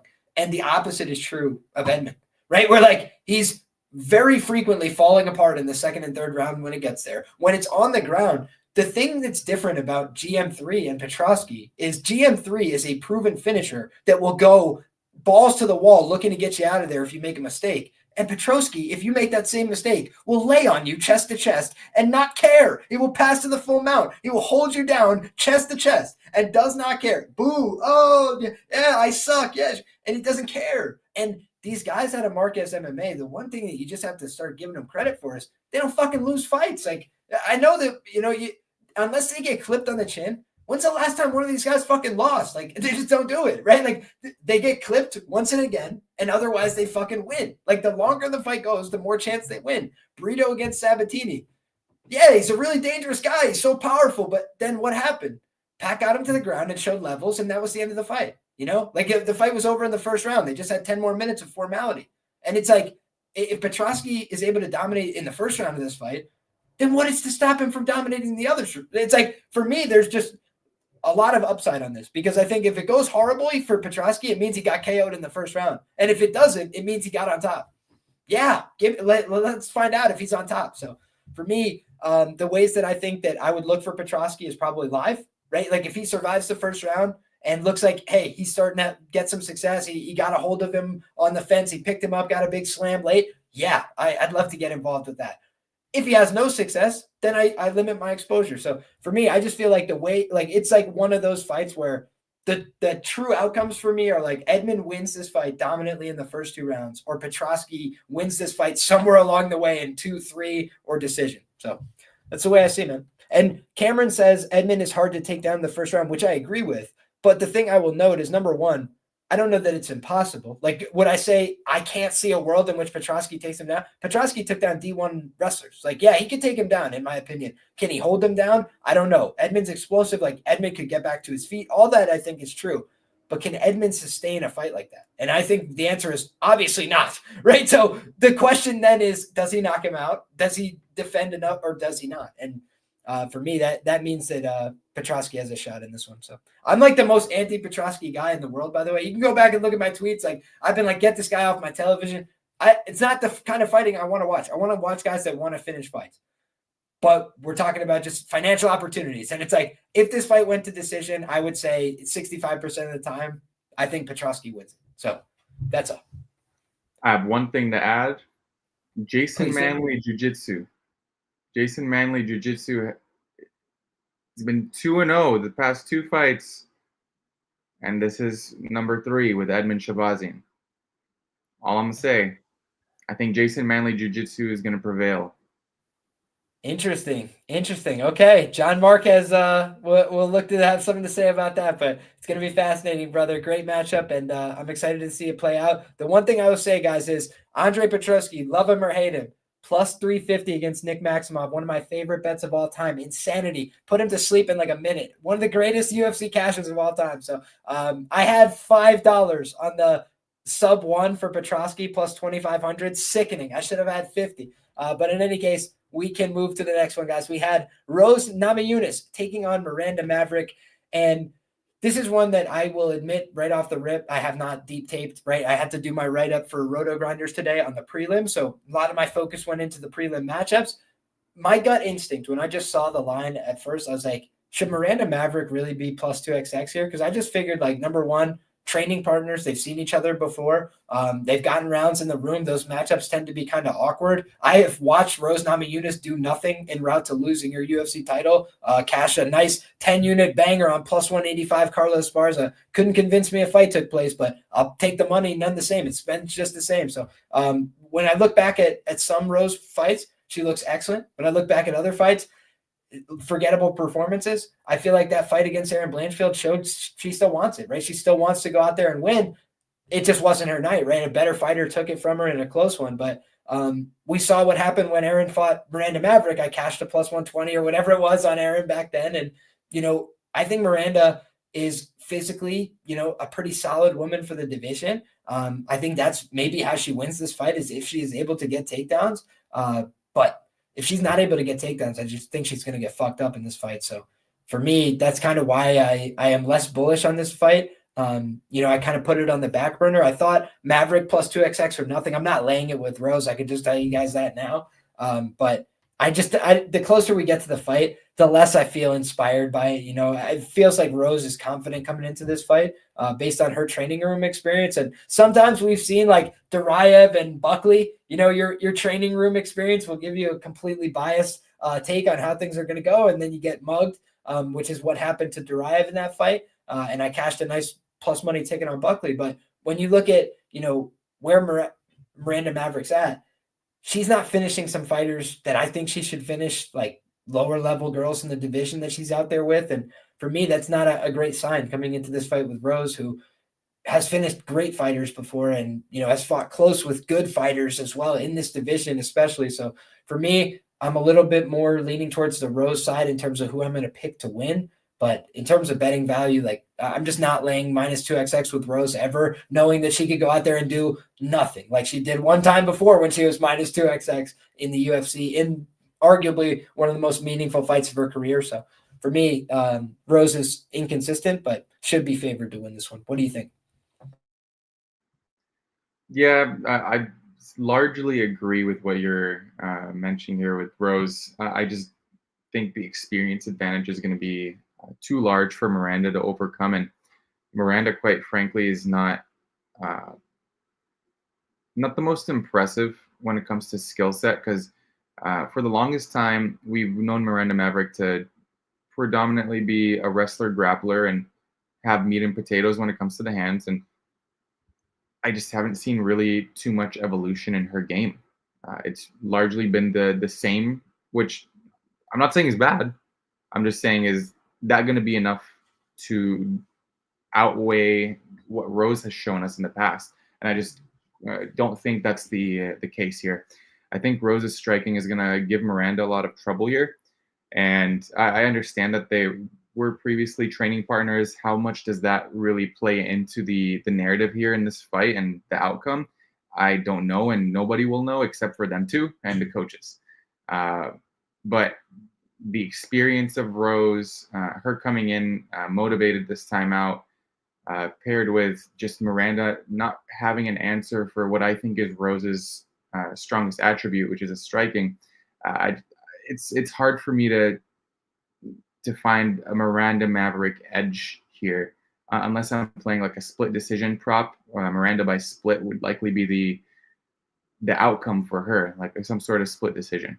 But other than that, I think Rose could potentially finish ground and pound off of a reversal. I think she could potentially sub Miranda, but largely I do think that this fight goes to the scorecards and Rose wins a unanimous decision. So for me, it's Rose, and if Rose is able to sprawl on takedowns from Wei Li and get takedowns of her own, I don't think she'll have any issues with Miranda here.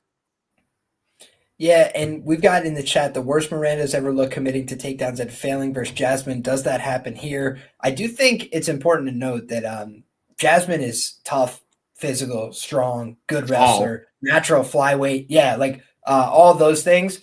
But I do think Maverick looked bad in that fight, shooting from far away. And, I think Jasmine's more physical than Rose, honestly. Like, I honestly think Jasmine would mug Rose if they fought right now. But with that being said, the styles make fights. And, I think that Rose can kind of sprawl out on a lot of Miranda's attempts as well.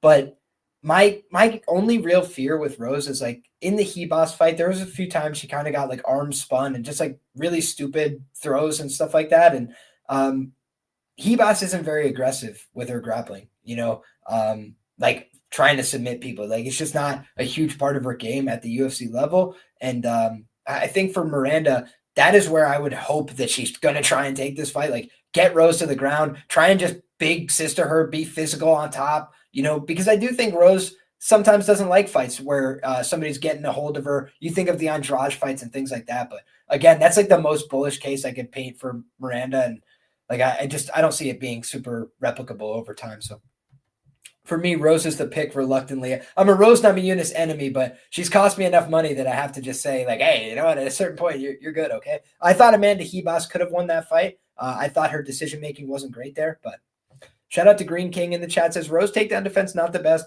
Get-ups are great. And Mav's control, sucks. And I think there's some truth to that. So tough fight for Miranda Maverick.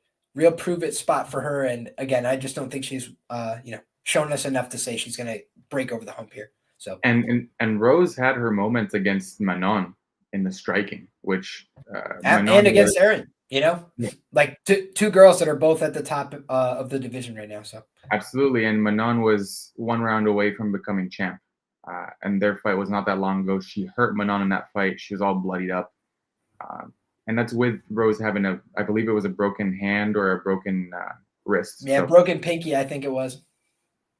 That's tough. So absolutely, I think the striking is where the largest difference lies. Fair play, my man. And I want to say real quick, guys, shout out to the chat. Shout out to everybody who is rocking with us live. If you guys have enjoyed the show so far, go ahead and do me a favor. Drop a like on the show. Get subscribed to the channel. If you're new here, make sure you show love to our guy, Wizz MMA. All his information, as well as all my information, is down in that description box below. But without further ado, guys, let's get into the main event in earnest here. The Nigerian Nightmare, Kamaru Usman, is back in the octagon, and he's looking for a victory. He's looking for a welterweight victory. He has not gotten a victory in this weight class for quite some time, guys. He stepped up. He fought close with our guy, Khamzat Chimaev, in rounds 2 and 3, but ultimately got the loss there as well. So lost a fight at middleweight, lost 2 fights in a row in the welterweight division. The guy's looking for any kind of get right that he could find.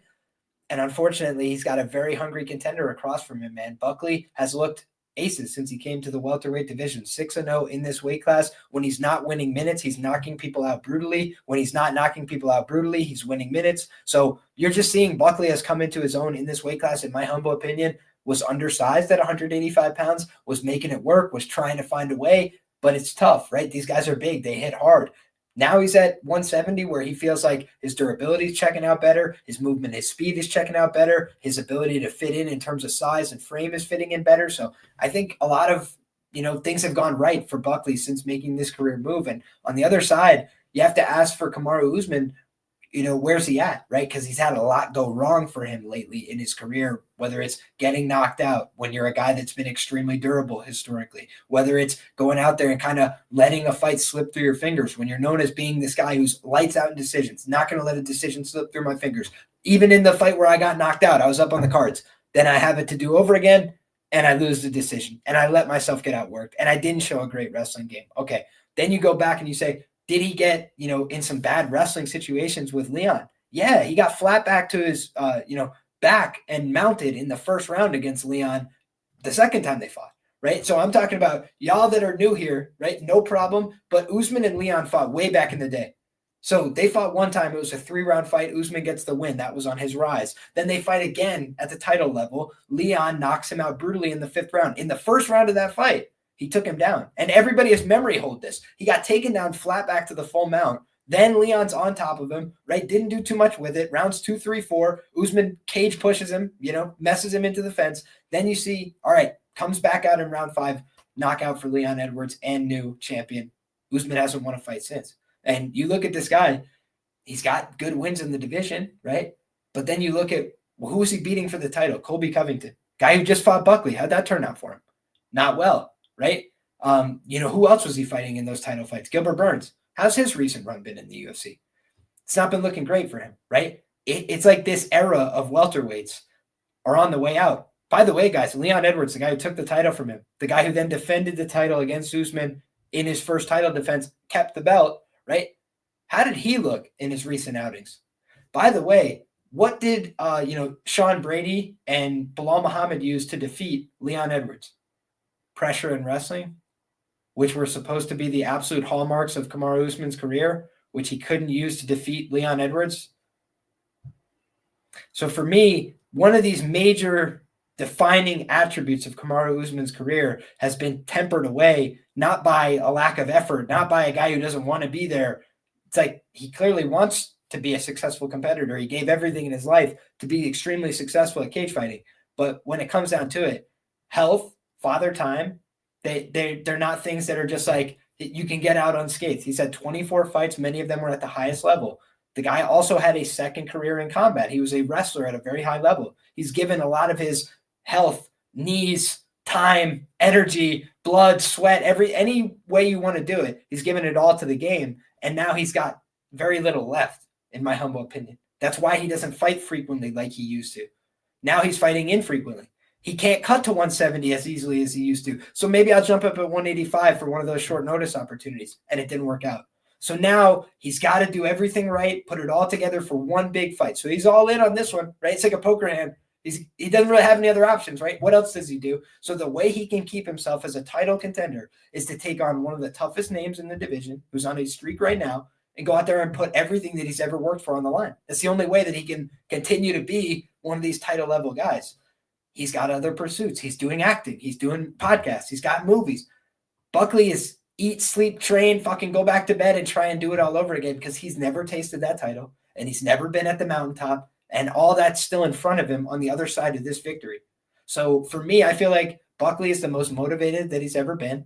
And Usman has to do something very hard, which is get motivated and fired up to go fight somebody hard for 5 rounds that has all the motivation in the world. And you're, by the way, in not the biggest fight of your career. The one thing we can say for goddamn certain is that this is not the biggest fight of Kamaru Usman's career. He's fought for world titles. He's fought major guys. He's fought in headline pay-per-views. And now he's at a fight night doing the thing against another guy who's on the come up, a guy who's not as big a star as he is, because Usman is being used as a building block in this one. And if he wins, then hats off to him, a great champion, a guy who went out there and found a way again. But the UFC, from a business standpoint, takes guys that used to be the guy and they put them against guys that could be the guy in the future. And they want to see, if you're the guy, then go out there and prove it to us. They're not putting Kamaru Usman out there because they want to see him have fun and succeed and whatever, right? It's like, that Chimaev fight was close. Did they put him back into a world title fight? No. They gave him the shot against Leon. They gave him the second shot against Leon. And now it's, let's try and cash him in. Chimaev had a 10-8 round, and then Usman slams forward. He bases out on his hand, hurts his wrist in the first round. I think he would have finished him otherwise. That's my sincere opinion. Didn't get the job done, so then you just have to credit Usman and say, hey, he's still a guy. He's still going out there and proving he wants to be there. All that's true. But now you got a guy in Buckley who, you watch the Gilbert Burns fight, guys. Gilbert Burns throwing spastic overhand rights. And I say this as a fan, right? But like, that's a lot of what it was. Like, he had a lot of nervous energy. He was not setting his feet properly. He was like just throwing crazy, and he was landing and he was connecting. And he hit Usman so hard that he dropped both hands to the deck and had to like sturdy himself and get back up. And then eventually Usman broke through, right? But that's what Gilbert Burns was doing all those years ago, just flailing at him, just attempting hard offense in his face. And Buckley is a lot more calculated with the pressure, and he moves in and out, and he swings. He does a little bit of that Tyson peekaboo type style. Buckley's kind of hard to get a beat on in the striking. So could Usman get him with the jab? Like, I could see a little bit of that having success. I could see him maybe poking away with some leg kicks, but ultimately, I just think the more impactful offense is coming from Buckley. I think Buckley is the way better mover. I think he's got more speed and agility right now at this point in their career. And the biggest factor in this fight for me is I don't think Usman's going to have a lot of success wrestling Buckley. I think Buckley has a good sprawl. I think Buckley has an awkward build, a big barrel chest. He's not an easy guy to get a hold of. He's got good hips. So for me, if Buckley does not gas out horribly in this fight, I think he's going to have more dynamic offense and more ability to win it where the fight is most likely to take place, which is on the feet. I don't trust Usman's wrestling, period, point blank, at this point in his career. I will point you guys back to the footage of him during fight week when he was fighting in Abu Dhabi against Khamzat Chimaev, and he goes for a takedown on Justin Gaethje while they're warming up. They're like, basically it's like a open workout, right? They're just doing some wrestling progressions. They're drilling, right? If you guys know wrestling, they're drilling. They're not hitting live moves, right? It's not a resistance. It's I'm doing a move on a limp body who's here to be my training partner. And he does the move and then goes, it popped. About his own knee or his ankle, or I don't know what it was. But while they're just moving around, flowing on stage for 5 minutes, he pops something. And it's like, that's where he's at in his life and career. And I can just tell you guys, sometimes it don't feel great when you're me getting up in the morning. And I'm just some guy that wrestled for, parts of my life, right? It's like this guy lived, breathed, sleep, eat wrestling for a large portion of his life. He was the ultimate cage pushing grinder. Embrace the grind, the Daniel Cormier formula. He was eating it, eat, sleep, breathe, the grind. It's not sustainable forever. And I just think that right now you have a guy who's been worn down by a long career in fighting and a guy in Buckley who is the best he's ever been right now. I think Buckley is going to starch him. What do you think, Wiz? Yeah, I mean, first and foremost, guys, please like this stream. Like, comment, subscribe. Helps out a lot. And man, Liam, I'm not really going to add too much to that breakdown because you really summed up everything perfectly. And most of the things that I was going to mention have already been mentioned and more. Looking at this matchup, there was just one thing that really stood out to me. It was just the overall physical condition of Kamaru Usman coming back down to 170 this time out and how he was going to fare there, because I just don't know if Kamaru is going to be able to make 170 as easy as he once could, or even make it at all. And then second thing, if he does make 170, how is his durability? Coming up, there's a 38 years old last month against a 31-year-old in Buckley who has shown flashes of power against his last few opponents. On a pretty nice win streak here at the welterweight division. Ever since he moved back down from 185, it looks like a completely different fighter. Power has been flashing a lot more. His durability has not shown near as much of an issue as it was at 185. And it could just be the Kevin Holland effect too. Moving down from 185 to 170, it's just, you have to be in that right weight class. Otherwise, you're just going to get hurt left and right. And I mean, think Harry Cannonier. Yeah, exactly. I think Buckley and Holland are the two biggest examples of fight your weight class and don't try to take the shortcut and make it easy on yourself and not cut too much weight, because if you do that, you're going to seriously get hurt and compromise your potential future with the company and just your record at the end of the day. But when it comes back to this matchup, I think Buckley is going to be the much faster striker here on the feet. And I think he's going to be able to connect on Usman. I think he's going to be able to knock him out within 3 rounds. I just think Buckley's going to be able to land whatever he wants.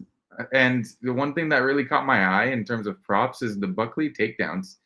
If I remember correctly, the over half a takedown was like plus 200, and then 2 takedowns was like plus 750 or plus 800. Now, do I think the 2+ takedowns hits?